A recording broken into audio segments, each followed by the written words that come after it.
Hello student, कैसे हैं आप सभी लोग। स्वागत है आपका देव सर कोचिंग क्लासेस में। देवेंद्र सर आपका बहुत बहुत स्वागत करता हूं। आज हम अपनी क्लास में लेकर के आए हैं हिस्ट्री से इतिहास से अध्याय 2, कक्षा 12th के स्टूडेंटों के लिए है ये। और जैसा कि आपको पता है कि दूसरी परीक्षा जो आने वाली है वो इसका एग्जाम 9 तारीख को है। मई में 9 तारीख को इसकी परीक्षा है और इसका एग्जाम है। उसी से रिलेटेड हम कुछ जो स्टूडेंट रह गए हैं जिनकी सप्ली आई हुई है उनको तैयारी करा रहे हैं। हमारी एक क्लास हो चुकी है और इस क्लास के अंतर्गत हम ये वीडियो लेकर के आए हैं। ये एक बेसिकली समरी वाला वीडियो है जिसमें आपको केवल इसके इम्पोर्टेंट जो वन वर्ड वाले क्वेश्चन बनते हैं, जिन टॉपिक से वन वर्ड लिए जा सकते हैं, संभावित हैं, ऐसे कुछ स्मरणीय बिंदु जो हमें याद होने चाहिए। और यदि हम इन पॉइंट्स को अच्छे से नोटेट कर लेंगे, अच्छे से याद कर लेंगे, हमें जो वन वर्ड आने वाले हैं या आते हैं या लगभग पूछे जाते हैं वो सारे वन वर्ड हमें कंप्लीट हो जाएंगे, कंफर्म हो जाएंगे। आशा करते हैं आपको ये वीडियो हेल्पफुल रहेगा। और वीडियो अच्छी लगता है तो इसको सब्सक्राइब जरूर करें, लाइक करें और कमेंट करें ताकि हम और भी इसी से रिलेटेड आपको वीडियो प्रोवाइड कराते रहें। तो आइए हम स्टार्ट करते हैं अपना वीडियो।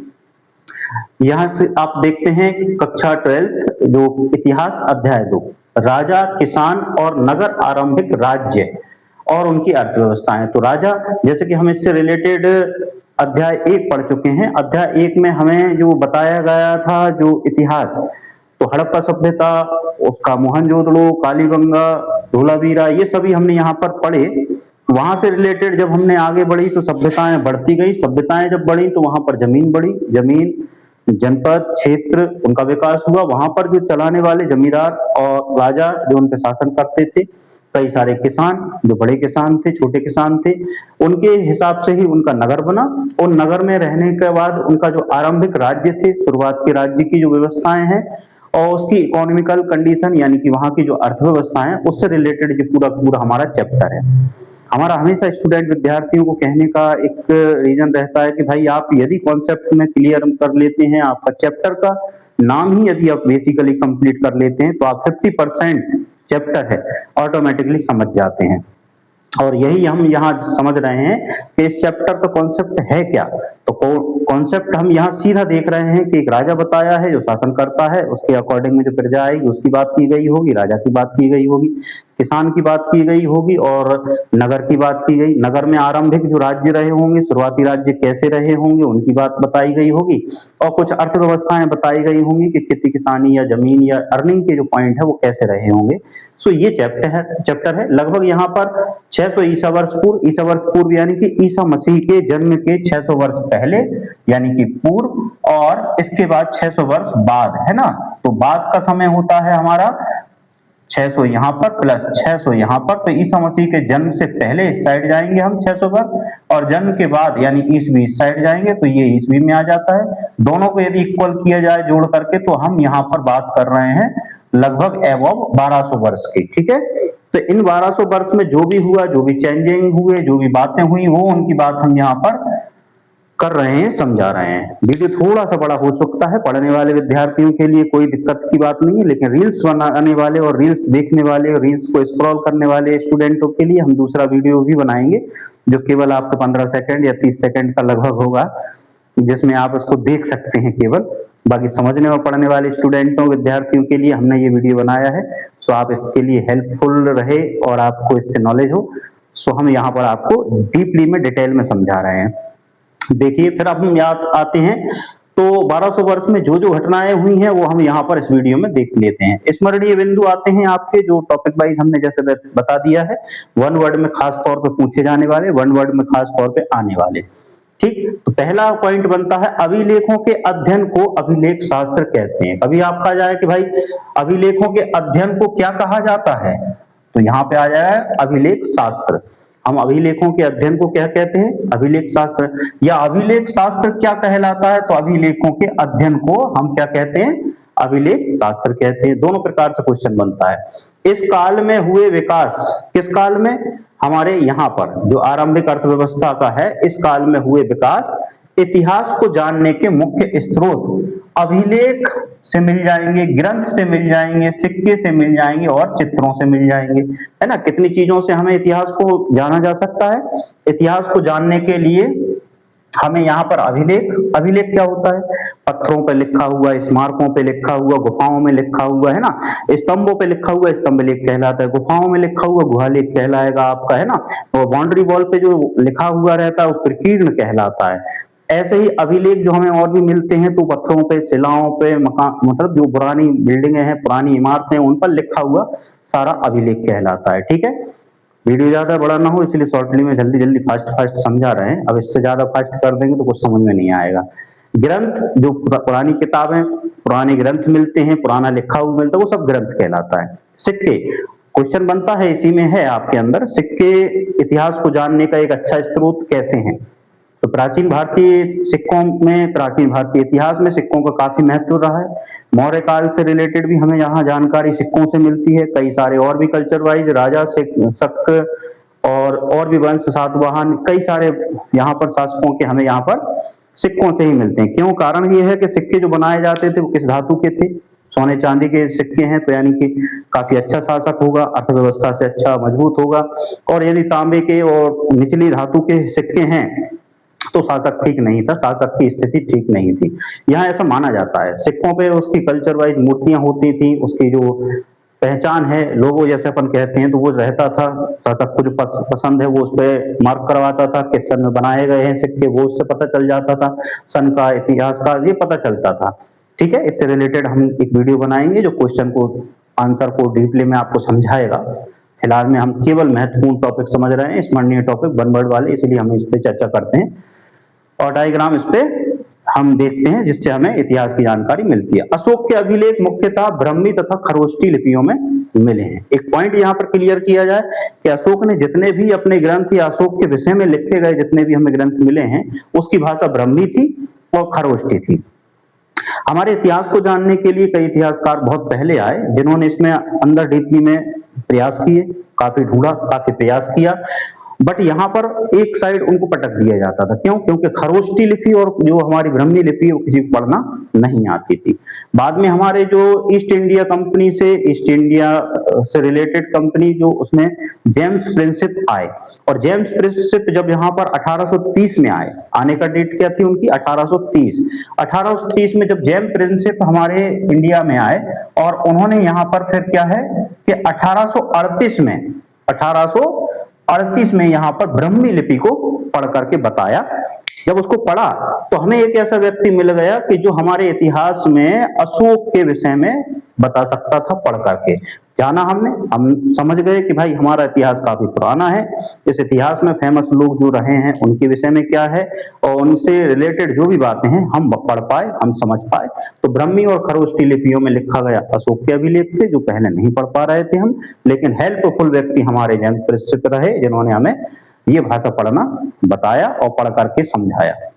अभिलेख उन्हें कहते हैं जो पत्थर पर लिखे जाते हैं। हमने अभी आपको बताया अभिलेख पत्थर पर लिखी जाने वाली बातें, धातु या मिट्टी के बर्तनों पर, यानी कि टोटल मिलाकर कहा जाए कठोर सतह पर खोद करके, उकेर करके, खोद करके लिखी जाती हैं, जो वो कठोर सतह पर खोद कर लिखी जाती हैं वो कहलाते हैं अभिलेख। ठीक है, भगवान महावीर तथा भगवान बुद्ध का संबंध गुणों से है। हम कहते हैं भाई गुण अच्छे व्यक्ति के अच्छे होते हैं, बुरे व्यक्ति के बुरे होते हैं। यहाँ पर दोनों ही अच्छे व्यक्ति हैं हमारे, भगवान महावीर जी भी महान है, देवता तुल्य है, और भगवान बुद्ध भी देव तुल्य हमारे पूजनीय हैं। दोनों हमारे लिए आइडल हैं, दोनों हमारे लिए पूजनीय ईश्वर हैं, भगवान हैं, और इन दोनों के ही गुण महान हैं और ये महान गुणों के कारण पूजनीय है, इसलिए ये दोनों गुणों के कारण जाने जाते हैं। ठीक है, तो हम यहाँ पर भगवान कृष्ण और भगवान यदि राम जी की भी बात करें तो दोनों हमारे लिए पूजनीय हैं। राम जी को भी पूजा जाता है, भगवान कृष्ण जी को भी पूजा जाता है, ऐसे ही महावीर स्वामी जी को भी और भगवान बुद्ध को भी। कुछ बच्चे इनमें कंफ्यूज हो जाते हैं, कुछ कॉमन मानते हैं, कुछ इसको एक ही मानते हैं, लेकिन यहाँ पर जो दोनों एक नहीं है, इक्वल नहीं, सेम नहीं है। भगवान महावीर जो है इनके प्रथम गुरु जो थे, प्रथम जो इनके कहे जाते हैं ऋषभदेव महाराज कहे जाते हैं, जो ऋषभदेव जी जो हैं पहले, और 24वें तीर्थकर के रूप में हमारे जाने जाते हैं यहाँ पर महावीर स्वामी जी। और इनके नियम, इनके कानून, इनके जो है संगति, वो हमारे लिए जो जैन धर्म के भाई बंधु हैं उनके लिए काफी मतलब नॉलेज वाली होती हैं। और यहाँ पर भगवान बुद्ध जो हैं वो भगवान बुद्ध जैसे गौतम बुद्ध जो है इनसे ये संबंधित हैं और गौतम बुद्ध से रिलेटेड हमारा बुद्ध धर्म रहता है। बुद्ध धर्म से जो रिलेटेड आपका धर्म है, आपने श्रीलंकाई लोग देखे होंगे, सांची के स्तूप पे आपने देखे होंगे, तो लगभग इनके गुण जो हैं वो एक से हैं और गुणों के कारण ही ये पूजनीय है। इनके गुण जो हैं वो हम इनके कारण इनको संबंधित मानते हैं। ठीक है, आशा करते हैं समझ में आ रहा हो। गणराज्यों में जनता के प्रतिनिधि शासन करते थे। गणराज्य क्या होता है? जनता का, जनता के द्वारा, जनता के लिए, जनता जिसको चुन रही है, जनता जिसको बना रही है वो गणराज्य है। अब गणराज्य यानी कि जनता इसको चुन करके बनाएगी, जनता ही इसके लिए, तो पब्लिक जहां पर ज्यादा रह रही है वह जिसको अपना शासक मानेगी वो शासन करते थे। तो प्रतिनिधि यानी कि जनता के द्वारा सिलेक्ट किए गए नेता या सिलेक्ट किए गए राज्य या राजवंश। और राजतंत्र वंशानुक्रम चलता था। राजतंत्र, राजा का तंत्र, राजा यहाँ पर शासक होता है, राजा के ही हिसाब से जहाँ के नागरिक काम करते हैं, राजा के हिसाब से भी राज्य चलाया जाता है, वो राजतंत्र कहलाता है। ये वंशानुक्रमागत होता था। वंश यानी कि राजा का पुत्र, फिर राजा, फिर उसका पुत्र, फिर आगे आएगा आने वाला राजा, और उसका पुत्र फिर भविष्य का आने वाला राजा। तो ये वंशानुक्रमागत कहलाता था। ठीक है, राजतंत्र। वंशानुक्रमागत हमने बता दिया, राजा की जो फैमिली वाइज बढ़ती हुई जनरेशन वो राजा का राज्य करते थे। चंद्रगुप्त मौर्य हमने यहाँ पर देखा, चंद्रगुप्त प्रथम शासक रहा है मौर्य शासनकाल का। मौर्य शासनकाल का चंद्रगुप्त मौर्य रहा है और मौर्य वंश का संस्थापक भी कहलाते हैं, डायरेक्टर भी कह सकते हैं हम मौर्य वंश के। और मौर्य वंश को आरंभ किया गया, इन्होंने शुरुआत कब की है? 321 ईस्वी में। ठीक है, 321 ईसा पूर्व में, ईसा मसीह के जन्म से 321 वर्ष पूर्व हमने चंद्रगुप्त मौर्य ने शासन को स्थापित किया और ये मौर्य वंश की स्थापना करने का क्रेडिट इनको जाता है। ठीक है, इसके बाद इनके और वंशज आते गए, उन वंशजों में ये प्रथम शासक कहलाते हैं चंद्रगुप्त मौर्य और अंतिम शासक कहलाते हैं हमारे अशोक। अशोक और ये जो मौर्य वंश से रिलेटेड है, इसके बीच में और भी शासक रहे हैं लेकिन फेमस ज्यादा प्रसिद्ध कहा जाए तो चंद्रगुप्त मौर्य, और इसके बाद दूसरा कहा जाए लास्ट का तो अशोक। इसके बीच में और जो शासक रहे वो इतने प्रभावशाली नहीं रहे, बट यहाँ पर इनका जो चंद्रगुप्त मौर्य का जो शासनकाल है या मौर्य शासनकाल है वो काफी फेमस माना जाता है, छोटा मोटा शासनकाल नहीं था। यहाँ पर इनकी जो डायरेक्ट हम कहें कि लंबे सालों तक चलने वाला, तो 150 वर्ष के लगभग समधि अवधि मानी जाती है अशोक के शासनकाल की। अशोक का शासनकाल लगभग कम से कम ये कहा जाए तो 150 वर्ष तक का हमारे पास इतिहास में वर्णन मिलता है। 150 वर्ष तक का अशोक का शासन रहा है। समूह शासन होता है, ग्रुप में शासन करना, कई 5 लोग मिलकर के एक सत्ता को संभालें, वो कई और लोग मिलकर के एक सत्ता को संभालें, वो ओलिगार्की भी हम उसको कहते हैं। ठीक है, ओलिगार्की, एक समूह में एक संस्थागत कोई एक व्यक्ति अधिकारी नहीं होता, इसमें पुरुषों का आधिपत्य बताया गया है, महिला शासक नहीं होती हैं, ग्रुप में शासन किया जाता है। और यहाँ का हम समूह शासन को ओलिगार्की शासन भी कहते हैं, और जहां सत्ता पुरुषों के एक समूह के हाथ में होती है। देखिए जैसा कि यहाँ पर साफ लिखा हुआ है पुरुषों के हाथ में। ठीक है, पुरुष वर्ग में रहेगा, ग्रुप में रहेगा और सत्ता उनके हाथ में रहेगी। समूह शब्द आ रहा है, ग्रुप वाइज किया जा सकता है, एक समूह होता है कंप्लीट एक ग्रुप। अब ग्रुप में 4, 5 है ना, जो भी है वो शासक हो सकते हैं और वही राज्य और अधिकार करते हैं, उसको हम ओलिगार्की के नाम से भी जानते हैं।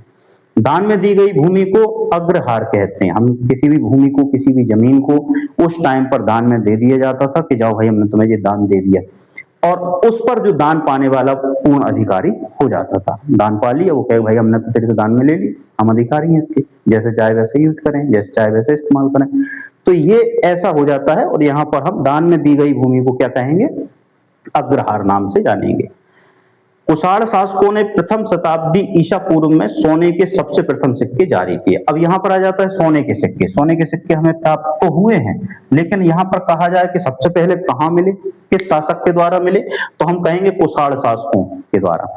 कुषाण जो शासक रहा है उसने सबसे पहले सोने के सिक्कों का निर्माण किया, जारी किए, और इनसे हमें प्राप्त हो जाते हैं इनकी शताब्दी में, प्रथम शताब्दी में कुषाण शासकों से। ठीक है, लास्ट हमारा पॉइंट रहा है जैन से ने अशोककालीन ब्राह्मी लिपि का 1838 ईस्वी में अर्थ निकाला। ये हम आपको बता चुके हैं कि यहाँ पर हमें जो लिखे हुए अशोक के अभिलेख मिले हैं वो ब्राह्मी लिपि में मिले हैं, उसको पढ़ना नहीं आता था जिसके कारण वो अभिलेख हमारे पास रखे रहे काफी लंबे टाइम तक और हम उनसे वंचित रहे, यहाँ के लोग उस इतिहास को जानने से वंचित रहे। बाद में हमारे जो जेम्स प्रिंसेप आए 1830 में और ईस्ट इंडिया कंपनी से ये रिलेटेड थे और इन्होंने यहाँ पर उस ग्रंथ को, उस ब्राह्मी लिपि को पढ़ करके समझाया कि ये अशोक के ग्रंथ हैं, अशोक से रिलेटेड बातें हैं, सो हम उनको समझ पाए और जेम्स प्रिंसेप ने अशोककालीन ब्राह्मी लिपि का 1838 ईस्वी में अर्थ निकाला। आशा करते हैं ये वीडियो आपको हेल्पफुल रहेगा। आप इससे समझ पाए होंगे कि भाई लगभग 1200-600 ईसा पूर्व से 600 ईस्वी तक नगर आरंभिक और किसान राजा, इससे रिलेटेड राज्य अर्थव्यवस्थाएं, इसमें क्या रहा है, 1200 वर्ष का इतिहास क्या रहा है, ये एक शॉर्ट में हमने आपको समझाने की कोशिश की है। और जो आप यदि अच्छे से बेटर प्रत्येक पॉइंट को हमने सेटिस्फाई समझाने का प्रयास किया, यदि आप समझ जाएंगे या समझ गए होंगे तो आप आंसर भी 2 से 3 नंबर का इनका आराम से लिख सकते हैं यदि ये क्वेश्चन आए।